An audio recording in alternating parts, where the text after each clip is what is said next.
गिरफ्तार किया गया। सर, किस तरह से ये पूरा जो स्कैम है उसके द्वारा किया गया? बुलंदशहर में एक नेक्सस सोलर एनर्जी नाम की कंपनी है जिसका की काम सोलर पैनल्स और उससे संबंधित उपकरण बनाने का है। इनके द्वारा एक एप्लीकेशन दी गई थी जिसमें यह बताया गया कि इन्होंने इनके वेबसाइट पर कुछ सामान ऑनलाइन ऑर्डर हुआ था और उस ऑर्डर की डिलीवरी भी हो गई, बट उस ऑर्डर का जो कुल पेमेंट था, जो अमाउंट था, जो लगभग 3 ट्रांजैक्शन मिला करके 5 लाख रुपए का था, उसके बनिस्बत पेमेंट इनके पास मात्र 3 रुपए यानी 1 रुपए प्रति ट्रांजैक्शन के हिसाब से पैसे आए थे। इस शिकायत के आधार पर जनपद की साइबर सेल की टीम को लगाया गया था और थाना ककोड़ में मुकदमा की विवेचना चल रही थी, जिसके क्रम में आज इसके मुख्य आरोपी को गिरफ्तार किया गया है। ये व्यक्ति अजय नाम का है और दिल्ली का रहने वाला है। पूर्व में भी अभी तक पूछताछ में जो बात आई है, इसने साइबर क्राइम और एथिकल हैकिंग कर रखी है।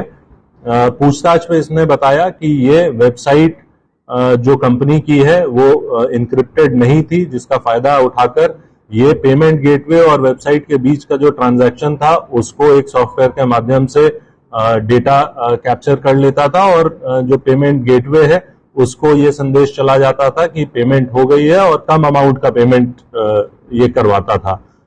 इसने पूरी घटना कबूली है और इसके पास से एक लैपटॉप भी बरामद हुआ है जिसको हम लोग विधिवत चेक भी कर रहे हैं और भी इसके ट्रांजैक्शंस हम लोग देख रहे हैं।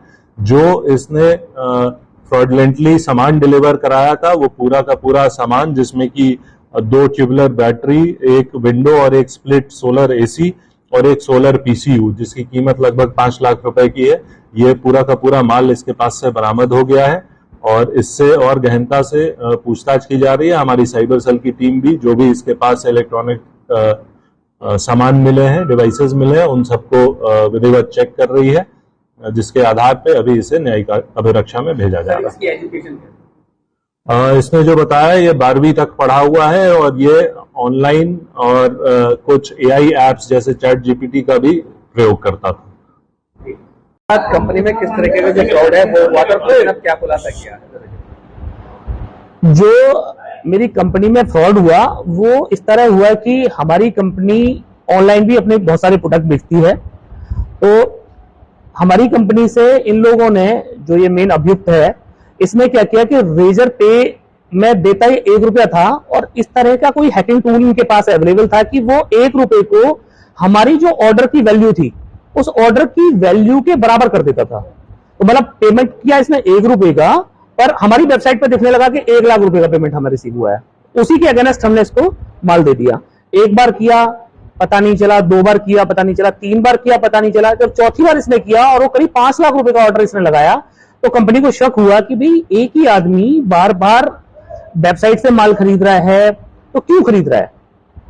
तो जब उसको हमने आइडेंटिफाई किया तो पता चला कि ये तो फ्रॉड हो गया है हमारे साथ में और पेमेंट 1 रुपए का हो रहा है और एक्चुअल जो वैल्यू है उसकी प्रोडक्ट की वो है करीब 5 लाख रुपए। क्या क्या प्रोडक्ट? तो इसमें बहुत सारे प्रोडक्ट इन्होंने लिए, जैसे नेक्सस का हम लोग सोलर एसी बनाते हैं। नेक्सस मेरी कंपनी है और मैं नेक्सस का सीएमडी हूं। तो हम एसी बनाते हैं, लिथियम बैटरी बनाते हैं, इन्वर्टर्स बनाते हैं। तो इसने ज्यादातर सारी चीज ली हमसे। पहले लेड एसिड बैटरी ली, फिर इसने इन्वर्टर लिए, फिर इसने सोलर एयर कंडीशनर लिए और लास्ट जो इसने 2 लिथियम बैटरी का ऑर्डर डाला, उन बैटरी की वैल्यू थी करीब 2.5 लाख, तो जिसपे हमें शक हुआ। पुलिस ने किस तरह की कार्रवाई की है? पुलिस के लिए मैं अपने जिले के कप्तान साहब को मीडिया के माध्यम से और जो आफरोज जी हैं, जो साइबर क्राइम देखते हैं, इसके हेड हैं, आफरोज जी को और अपने इंस्पेक्टर जो शत्रुघ्न जी हैं, इनको दिल की गहराइयों से धन्यवाद देता हूं कि इन्होंने तत्काल त्वरित कार्रवाई करते हुए हमारी पूरी मदद की और इस मामले को मुझे उम्मीद भी नहीं थी कि इतनी जल्दी मामला खुल जाएगा और इस मामले को बिल्कुल 100% खोल दिया और हमारा माल भी बरामद